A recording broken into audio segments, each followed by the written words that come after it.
بالآخر اس نے زبیر کی طرف دیکھا اور کہا، میرا جی چاہتا ہے کہ میں اپنی آنکھوں سے تمہارے بادشاہ کو دیکھوں۔ زبیر نے کہا، ہمارا کوئی بادشاہ نہیں۔ راجہ نے مسکراتے ہوئے کہا، ابو الحسن بھی یہی کہا کرتا تھا کہ مسلمان کسی کو بادشاہ نہیں بناتے۔ بیچارہ کتنا اچھا آدمی تھا، تلوار کا دھنی، بات کا پکا۔ اس کی لڑکی کو کس قدر صدمہ ہوگا، اور وہ عبد الرحمن اور یوسف کس قدر شریف تھے۔ بھگوان جانے یہ خبر سن کر ان کے بال بچوں کی کیا حالت ہوگی۔ آپ ان سے ملے ہیں؟ جی نہیں، میں سیدھا آپ کے پاس آیا ہوں۔ زبیر نے اپنی جیب سے ایک خط نکال کر راجہ کو پیش کرتے ہوئے کہا، یہ خط مجھے بصرہ کے حاکم نے دیا ہے۔ راجہ نے دلیپ سنگھ کو اشارہ کیا۔ دلیپ سنگھ نے زبیر سے خط لے لیا اور اسے کھول کر ترجمہ سنانے لگا۔ مہاراج کو والی بصرہ سلام کہتے ہیں۔ وہ عرب تاجروں کی بیواؤں اور یتیم بچوں کے ساتھ نیک سلوک کے ممنون ہیں۔ ان کی خواہش ہے کہ مہاراج ان بیواؤں اور یتیم بچوں کو بصرہ پہنچا دینے کا بندوبست کریں۔ وہ آپ کے ایلچی کے ساتھ اپنی فوج کے ایک سالار زبیر کو ایک جہاز دے کر بھیج رہے ہیں اور امید کرتے ہیں کہ آپ بہت جلد ان کی روانگی کا بندوبست کر دیں گے۔ والی بصرہ کا خیال ہے کہ ابو الحسن اور اس کے ساتھی ہندوستان کے مغربی ساحل پر کسی حادثے کا شکار ہو گئے ہیں۔ اگر یہ پتہ چلا کہ ان کا جہاز کسی علاقہ کے بحری لٹیروں نے غرق کیا ہے تو انہیں سزا دینے میں کسی قسم کی تاخیر نہ ہوگی۔ خط کا مضمون سننے کے بعد راجہ گردن جھکائے دیر تک کچھ سوچتا رہا۔ زبیر نے راجکمار کی طرف دیکھا، وہ آپ دیدہ ہو کر چھت کی طرف دیکھ رہا تھا۔ زبیر نے کہا، آپ بہت پریشان ہیں؟ معلوم ہوتا ہے کہ آپ کو عربوں کے ساتھ بہت انس تھا۔ راجکمار کے بھینچے ہوئے ہونٹوں پر کپ کپی سی طاری ہو گئی۔ اس نے آنسوؤں کو ضبط کرنے کی ناکام کوشش کی، پھر اپنی جگہ سے اٹھا اور کوئی بات کیے بغیر عقب کے کمرے میں چلا گیا۔ راجہ کو بذات خود ابو الحسن کے ساتھ دلی لگاؤ تھا۔ اس کی موت کی خبر اس کے لیے کم المناک نہ تھی، لیکن مسلمانوں کے خلیفہ کے ایلچی کی موجودگی کا احساس اسے انتہائی ضبط سے کام لینے پر مجبور کر رہا تھا۔ راجکمار کے اٹھ جانے کے بعد اس نے زبیر اور دلیپ سنگھ کے سوا تمام درباریوں کو رخصت کا حکم دیا اور زبیر سے کہا، راجکمار کو ابو الحسن کے ساتھ بہت انس تھا۔ میں بھی اسے اپنا بھائی سمجھتا تھا۔ مجھے اس کی موت کا بہت دکھ ہے، لیکن یہ کیسے کہا جا سکتا ہے کہ وہ اور اس کے ساتھی مر چکے ہیں؟ ممکن ہے کہ انہیں راستے میں بحری ڈاکوؤں نے گرفتار کر لیا ہو۔ مجھے سب سے زیادہ بیچاری ناہید کا دکھ ہے۔ ابھی وہ اپنی ماں کا غم نہیں بھولی۔ اب یہ صدمہ اس کے لیے ناقابل برداشت ہوگا۔ زبیر نے سوال کیا، ناہید کون ہے؟ راجہ نے جواب دیا، وہ ابو الحسن کی اکلوتی بیٹی ہے۔ میں بھی اسے اپنی ہی بیٹی سمجھتا ہوں، بہت اچھی لڑکی ہے۔ اس کے بعد راجہ دلیپ سنگھ کی طرف متوجہ ہوا۔ دلیپ، انہیں مہمان خانے میں لے چلو، اس بات کا خیال رکھنا کہ انہیں کسی قسم کی تکلیف نہ ہو۔ میں راجکماری کو ان بچوں کو تسلی دینے کے لیے بھیجتا ہوں۔ زبیر نے کہا، میں سیدھا آپ کے پاس چلا آیا تھا، ان بچوں کو ابھی تک نہیں دیکھا۔ بہت اچھا، دلیپ سنگھ، انہیں ان کے پاس لے جاؤ۔ محل کے دروازے پر دلیپ سنگھ اور زبیر کو 19 برس کا ایک نوجوان ملا۔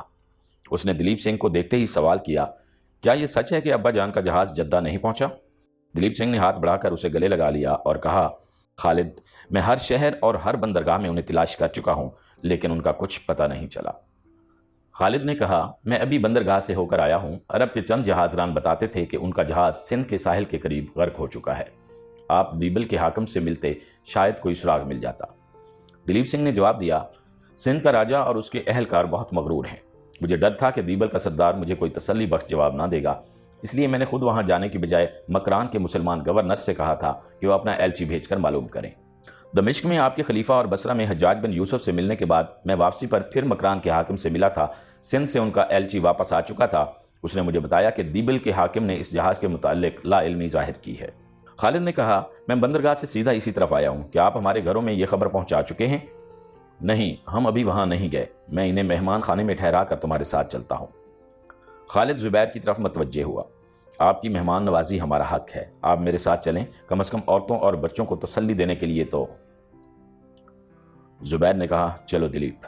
اس نے جواب دیا، اگر مناسب خیال کریں تو آپ خالد کے ساتھ ہو آئیں، میں اتنی دیر میں آپ کے ساتھیوں کو ٹھہرانے کا انتظام کر رہا ہوں۔ زبیر خالد کے ساتھ چل دیا۔ راستے میں اس نے پوچھا، تم ابو الحسن کے بیٹے ہو؟ ہاں، لیکن آپ کو کس نے بتایا؟ میں تمام راستے دلیپ سنگھ سے تم لوگوں کے متعلق پوچھتا آیا ہوں۔ اس کی باتوں سے تمہاری جو تصویر میرے ذہن میں تھی، تم اس سے مختلف نہیں ہو۔ جس صبر و سکون کے ساتھ تم نے یہ المناک خبر سنی ہے، میں اس سے بہت متاثر ہوا ہوں۔ تم سچ مچ خالد ہو؟ خالد نے اپنے ہونٹوں پر ایک مغموم مسکراہٹ لاتے ہوئے کہا، جب ابا جان حج کے لیے رخصت ہو رہے تھے تو میں نے بھی ساتھ چلنے کے لیے اصرار کیا تھا۔ امی کی علالت کی وجہ سے انہوں نے مجھے ساتھ لے جانے سے انکار کر دیا۔ میں اس وقت پہلی بار رویا تھا۔ میری آنکھوں میں آنسو دیکھ کر انہیں بہت دکھ ہوا تھا۔ انہوں نے کہا، بیٹا خالد رویا نہیں کرتے، میں نے تمہیں اس مجاہد اعظم کا نام دیا ہے جو زخموں سے چور ہونے کے باوجود اف تک نہ کرتا تھا۔ شہر کے ایک کونے پر ایک ندی کے پاس عرب تاجروں کے مکانات تھے۔ ندی کے دونوں کناروں پر ناریل کے سرسبز درخت کھڑے تھے۔ تھوڑی دیر چلنے کے بعد خالد نے پتھر کی ایک چار دیواری کی طرف اشارہ کرتے ہوئے کہا، یہ ہے ہمارا مکان۔ چار دیواری کے اندر کیلوں اور ناریل کے درختوں کا ایک گنجان باغیچہ تھا۔ پتھر کے چھوٹے سے مکان کے سامنے ایک چبوترے پر بانس کا چھپر تھا جسے ایک سرسبز بیل نے ڈھانپ رکھا تھا۔ ہوا بند ہونے سے فضا میں حرارت بڑھ رہی تھی۔ زبیر کو پسینے میں شرابور دیکھ کر خالد نے اسے مکان کے اندر لے جانے کی بجائے اس چبوترے پر بٹھانا مناسب خیال کیا۔ زبیر بید کے مونڈے پر بیٹھ گیا۔ خالد کے اشارے سے ایک سیاہ فام لڑکا پنکھے سے اسے ہوا دینے لگا۔ سیاہ فام لڑکا پنکھا ہلانے میں ایک طرح کی مسرت محسوس کر رہا تھا، لیکن زبیر نے خالد سے کہا، ہمیں اس گرمی میں اسے تکلیف نہیں دینا چاہیے، اسے کہو آرام کرے۔ سیاہ فام لڑکے نے عربی میں جواب دیا، آپ ہمارے مہمان ہیں، مجھے خدمت کے حق سے محروم نہ کیجیے۔ زبیر نے کہا، اوہو تم عربی جانتے ہو؟ لڑکے کی بجائے خالد نے جواب دیا، یہ بچپن سے ہمارے ساتھ رہتا ہے، اسے ہمارے ابا جان نے پالا تھا۔ لڑکے نے مزید تعارف کی ضرورت محسوس کرتے ہوئے کہا، اور میں مسلمان ہوں، میرا نام علی ہے۔ خالد نے سراندیب کی زبان میں کچھ کہا اور علی پنکھا رکھ کر بھاگتا ہوا پاس ہی ایک ناریل کے اونچے درخت پر چڑھ کر چند ناریل توڑ لایا۔ ناریل کا پانی پینے کے بعد زبیر خالد سے کچھ دیر باتیں کرتا رہا۔ اپنے باپ کے المناک انجام کی خبر کے باوجود خالد عربوں کی روایتی مہمان نوازی کا ثبوت دینے کے لیے زبیر کی ہر بات میں دلچسپی لینے کی کوشش کر رہا تھا۔ تاہم زبیر نے کئی بار محسوس کیا کہ اس کے ہونٹوں پر ایک غمگین مسکراہٹ آہوں اور آنسوؤں سے کہیں زیادہ جگر دوست تھی۔ باتیں کرتے کرتے خالد نے کئی بار باہر کے پھاٹک کی طرف اٹھ کر دیکھنے کے بعد علی سے پوچھا، علی ناہید ابھی نہیں آئی، جاؤ اسے بلا لاؤ۔ علی اٹھ کر باہر نکل گیا۔ خالد نے زبیر سے کہا، مہارانی اور راجہ کی بیٹی کو میری بہن سے بہت محبت ہے، آج صبح وہ یہاں آ کر اسے اپنے ساتھ لے گئی تھی، اسے یہ خبر سن کر بہت صدمہ ہوگا، وہ ابھی تک امی کی قبر پر ہر روز جایا کرتی ہے، اور اب یہاں تک کہہ کر وہ ایک ٹھنڈی آہ بھر کر خاموش ہو گیا۔ زبیر نے مغموم لہجے میں پوچھا، آپ کی والدہ کب فوت ہوئیں؟ انہیں فوت ہوئے 2 مہینے ہو چکے ہیں۔ ابا کے حج پر جانے کے بعد وہ 6 مہینے موسمی بخار میں مبتلا رہیں، لیکن ان کی موت کا باعث ابا جان کا لاپتہ ہونا تھا۔ وہ صبح اور شام مکان کی چھت پر چڑھ کر سمندر کی طرف دیکھا کرتی تھیں۔ جب دور سے کوئی جہاز نظر آتا تو ان کے چہرے پر رونق آ جاتی۔ وہ مجھے خبر لانے کے لیے بندرگاہ کی طرف بھیجتیں، اور جب میں مایوس لوٹتا تو دور سے میری شکل دیکھتے ہی ان کی آنکھیں پتھرا جاتی۔ زندگی کی آخری شام ان میں زینے پر پاؤں رکھنے کی ہمت نہ تھی۔ ان کے اصرار پر ہم ان کی چارپائی چھت پر لے گئے۔ وہ تکیے کا سہارا لے کر دیر تک سمندر کی طرف ٹکٹکی باندھ کر دیکھتی رہیں۔ بدقسمتی سے ہمیں اس دن کوئی جہاز بھی دکھائی نہ دیا۔ میں نماز مغرب کی اذان سن کر نیچے اترا اور یہاں سے نزدیک ہی ایک مسجد میں چلا گیا۔ جب واپس آیا تو وہ آخری سانس لے چکی تھی۔ ان کی آنکھیں کھلی تھیں اور ایسا معلوم ہوتا تھا کہ دور افق پر کسی جہاز کو دیکھ رہی ہیں۔ ناہید نے مجھے بتایا کہ ان کے آخری الفاظ یہ تھے، ناہید تمہارے ابا آئیں گے اور ضرور آئیں گے، وہ بے وفا نہیں، میں بے وفا ہوں جو ان کا انتظار نہ کر سکی۔ زبیر نے اپنی 22 سالہ زندگی میں تیروں اور نیزوں کے سوا کچھ نہ دیکھا تھا۔ وہ ایک نڈر ملاح تھا اور فقط طوفانوں سے کھیلنا جانتا تھا۔ اس کی زبان میٹھے اور شیریں الفاظ سے ناآشنا تھی۔ خالد کی باتوں سے بے حد متاثر ہونے کے باوجود تسلی اور تشکی کے موضوع الفاظ تلاش نہ کر سکا۔ وہ صرف اتنا کہہ کر خاموش ہو گیا، خالد مجھے ان کے حسرتناک انجام کا بہت دکھ ہے، کاش میں تمہارے حصے کا بوجھ اٹھا سکتا۔ علی بھاگتا ہوا واپس آیا اور کہنے لگا، وہ آ رہی ہیں۔ زبیر کی نگاہیں نادانستہ باہر کے دروازے پر مرکوز ہو کر رہ گئیں۔ ناہید آئی اور دور سے اپنے بھائی کے ساتھ ایک اجنبی کو دیکھ کر جھجکی، رکی اور چہرے پر نقاب ڈال لیا۔ ایک لمحہ کے توقف کے بعد وہ آہستہ آہستہ قدم اٹھاتی ہوئی آگے بڑھی۔ زبیر کو ایک دلگداز آواز سنائی دی، کیا یہ سچ ہے کہ ابا جان؟ فکرے کا آخری حصہ ہچکیوں میں تبدیل ہو کر رہ گیا۔ زبیر نسوانی حسن و وقار کی ایک غیر فانی جھلک دیکھ چکا تھا۔ اس کی نگاہیں اس کے لیے تیار نہ تھیں، اور پیشتر اس کے کہ ناہید کا چہرہ نقاب میں چھپتا اس کی نگاہوں کا رخ بدل چکا تھا۔ وہ سامنے دیکھنے کی بجائے نیچے دیکھ رہا تھا۔ زبیر میں غائب درجہ کی حیا والدین اور ماحول کی تربیت کا نتیجہ تھی، اور اس کے علاوہ اس کے کردار کی سب سے بڑی خوبی حد درجہ خود اعتمادی تھی۔ وہ لڑکپن میں اپنے باپ کے ساتھ دور دراز کے ممالک میں چکر لگا چکا تھا۔ اوائل شباب میں اسے ایک تجربہ کار جہاز ران مانا جاتا تھا۔ وہ دور دراز کے ممالک میں غیر اقوام کی ان شوخ و طرال لڑکیوں کو دیکھ چکا تھا جو متاثر ہونے والی نگاہوں کی تلاش میں پھرتی تھیں۔ شام اور فلسطین میں بے شمار بے باک نگاہیں اس کے مردانہ حسن کا اعتراف کر چکی تھیں، لیکن اس دور کے عام نوجوانوں کی طرح وہ نگاہیں نیچی رکھنے کا عادی تھا۔ زبیر جہاز پر سفر کے دوران دلیپ سنگھ سے ہر عرب بچے کے متعلق سوالات پوچھ کر اپنے ذہن میں ان کی خیالی تصویریں بنا چکا تھا۔ دلیپ سنگھ سے ابو الحسن اور اس کے بچوں کے متعلق جو کچھ وہ سن چکا تھا، اس سے اس کا اندازہ یہ تھا کہ ابو الحسن کے بچے شکل و شباہت اور عادات و اطوار میں باقی تمام بچوں سے مختلف ہوں گے۔ یہ اس کی دلچسپی کی پہلی وجہ تھی۔ پھر خالد کی زبانی جو کچھ اس نے سنا، اس کی دلچسپی میں اضافہ بھی ہو گیا، اور اس کے بعد جب علی ناہید کو بلانے کے لیے گیا تو سابقہ دلچسپی کے ساتھ ایک ہلکی سی خلش کا بھی اضافہ ہو گیا۔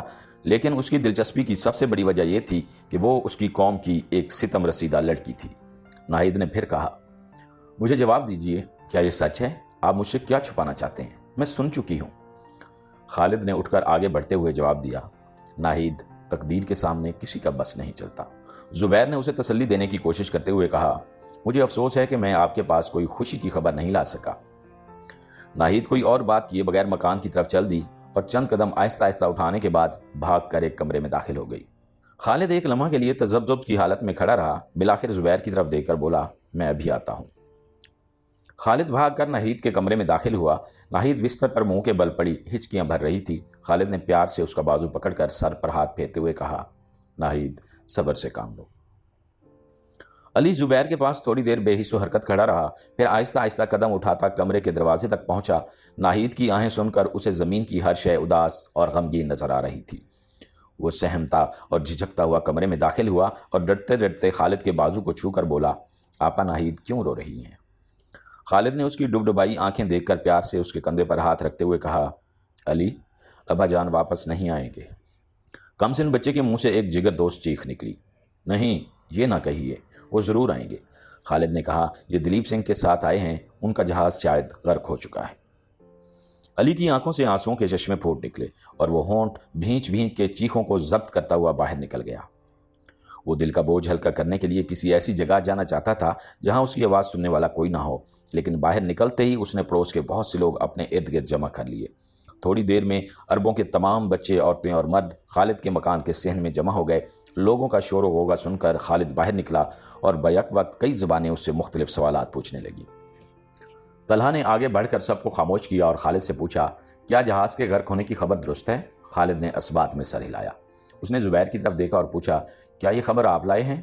زبیر نے جواب دیا، مجھے افسوس ہے کہ میں کسی اچھی خبر کا ایلچی نہ بن سکا۔ طلحہ نے پوچھا، جہاز کیسے غرق ہوا؟ زبیر نے جواب دیا، ہم یہ معلوم نہ کر سکے۔ زبیر نے بیواؤں اور یتیموں کو فردن فردن تسلی دینے کے بعد عرب واپس جانے کے متعلق ان کے ارادے دریافت کیے۔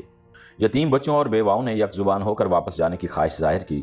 زبیر دیر تک ان کے ساتھ باتیں کرتا رہا۔ بالآخر نماز عصر کی اذان سن کر اس نے لوگوں کے ہمراہ مسجد کا رخ کیا۔ طلحہ کے اصرار پر زبیر نے امام کے فرائض سر انجام دیے۔ جب وہ مسجد سے نکلا تو دروازے پر راج کمار اور دلیپ سنگھ کھڑے تھے۔ خالد کو دیکھ کر راج کمار کی سیاہ اور چمکدار آنکھیں پرنم ہو گئیں اور اس نے آگے بڑھ کر خالد کو گلے لگا لیا۔ دلیپ سنگھ نے زبیر سے کہا، مہاراج نے آپ کو یاد کیا ہے، خالد تم بھی چلو۔ زبیر نے کہا، میں ابھی ان سے مل کر آیا ہوں، کوئی خاص بات تو نہیں؟ مہاراج کے دل پر ابو الحسن کی موت کی خبر نے گہرا اثر کیا تھا، اس وقت وہ آپ سے زیادہ دیر باتیں نہ کر سکے۔ زبیر نے کہا، معلوم ہوتا ہے کہ راج کمار کو بھی ان کے ساتھ گہری محبت تھی، ان کے آنسو ابھی تک خشک نہیں ہوئے۔ دلیپ سنگھ نے کہا، ہاں، راج کمار کو بہت صدمہ ہوا ہے، وہ انہیں بہت پیار کرتے تھے۔ شاہی محل کی طرف جاتے ہوئے زبیر کو لوگوں کا ایک ہجوم جلوس کی شکل میں دکھائی دیا۔ دلیپ سنگھ نے کہا، مہاراج آپ کے تحائف اور گھوڑوں کو دیکھ کر پھولے نہیں سماتے۔ ان کے حکم سے گھوڑوں کا جلوس نکالا گیا۔ گھوڑوں کی لگام تھام کر بازار میں چلنے کی عزت ان لوگوں کے حصے میں آئی ہے جو ہماری ریاست کے سب سے بڑے سردار ہیں۔ اگر انہیں ابو الحسن کی موت کا غم نہ ہوتا تو شاید خود بھی اس جلوس میں شرکت کرتے۔ زبیر نے قریب سے دیکھا تو دربار میں سب سے اگلی کرسیوں پر براجمان ہونے والے 8 سردار گھوڑوں کی لگامیں تھامے ہجوم کے آگے چلے آ رہے تھے۔ گھوڑوں پر جو 2 شالے ڈالے گئے تھے وہ بیش قیمت موتیوں سے مرصع تھے۔ راج کمار نے مسکراتے ہوئے زبیر کی طرف دیکھا اور کہا، کیا آپ کے ملک میں بھی گھوڑوں کی یہ عزت ہوتی ہے؟ زبیر نے جواب دیا، نہیں، ہم زیادہ تر ان کے چارے اور پانی کی فکر کیا کرتے ہیں۔ دلیپ سنگھ بولا، یہ گھوڑوں کی عزت نہیں، گھوڑے بھیجنے والوں کی عزت کی جا رہی ہے۔ آسمان پر بادل چھا رہے تھے اور ہوا نسبتاً خوشگوار ہو رہی تھی۔ راجہ محل کی دوسری منزل پر ایک دریچے کے سامنے بیٹھا سمندر کی طرف دیکھ رہا تھا۔ زبیر اور اس کے ساتھیوں کے قدموں کی چاپ سن کر اس نے پیچھے مڑ کر دیکھا اور اٹھ کر زبیر کے ساتھ مصافحہ کرنے کے بعد خالد کی طرف متوجہ ہوا۔ بیٹا، مجھے تمہارے باپ کی موت کا بہت دکھ ہے۔ میرا خیال ہے کہ ان کا جہاز طوفان کے باعث غرق ہو چکا ہے، لیکن اگر یہ ثابت ہو گیا کہ راستے میں کسی نے حملہ کر کے ان کا جہاز غرق کر دیا ہے تو میں اس کی سرکوبی کے لیے اپنے تمام ہاتھی اور سارے جہاز بصرہ کے حاکم کے حوالے کر دوں گا۔ راجہ سامنے کرسیوں کی طرف اشارہ کر کے بیٹھ گیا۔ زبیر اور خالد بھی بیٹھ گئے، لیکن دلیپ سنگھ کھڑا رہا۔ راجہ نے دلیپ سنگھ کی طرف دیکھ کر کہا، بیٹھ جاؤ، تم نے بہت بڑا کام کیا ہے، کل سے تم ہمارے دربار میں تمام سرداروں سے آگے راجکمار کے پاس بیٹھا کرو۔ دلیپ سنگھ آگے بڑھ کر راجہ کے پاؤں چھونے کے بعد کرسی پر بیٹھ گیا اور راجہ زبیر سے مخاطب ہوا، میں بصرہ کے حاکم کی مرضی کے خلاف کچھ نہیں کر سکتا، لیکن اگر آپ عرب بچوں کو لاوارث سمجھ کر یہاں سے لے جانا چاہتے ہیں تو مجھے بہت افسوس ہوگا۔ میں انہیں اپنے بچے سمجھتا ہوں، اگر وہ یہاں رہیں تو اس کی ہر ضرورت ہمارے شاہی خزانے سے پوری ہوگی۔ آپ ان سے پوچھ لیں، اگر انہیں یہاں کوئی تکلیف ہو تو بے شک انہیں اپنے ساتھ لے جائیے۔ زبیر نے جواب دیا، انہیں یہاں کوئی شکایت نہیں، اور میں اپنی حکومت اور تمام عربوں کی طرف سے آپ کا شکریہ ادا کرتا ہوں، لیکن ہم یہ نہیں چاہتے کہ ہماری قوم کے یتیم بچے اپنے ملک سے اس قدر دور رہیں۔ ان کی بہترین تعلیم و تربیت وہیں پر ہو سکتی ہے، اس کے بعد اگر وہ پسند نہ کریں گے تو انہیں یہاں بھیج دیا جائے گا۔ راجہ نے پوچھا، آپ سب کو لے جانا چاہتے ہیں؟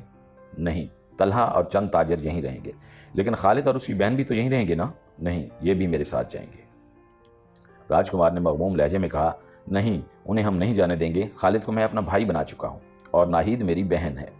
پچھلے کمرے سے پردے کی آڑ سے ایک نسوانی آواز آئی اور 14-15 برس کی ایک لڑکی راجہ کے سامنے آ کھڑی ہوئی۔ اس کا رنگ راجکمار کی طرح سانولا تھا، لیکن چہرے کے نقوش اس کی نسبت تیکھے، آنکھیں خوبصورت اور چمکدار تھیں۔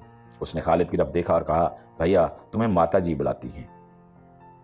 خالد اٹھ کر دوسرے کمرے میں چلا گیا اور لڑکی نے چلتے چلتے راجہ کی طرف دیکھا اور کہا، پتا جی آپ ان کی باتیں نہ سنیں۔ راجہ نے زبیر کی طرف دیکھ کر کہا، دیکھا آپ نے؟ زبیر نے کہا، بہت اچھا، میں ان کی مرضی پر چھوڑتا ہوں۔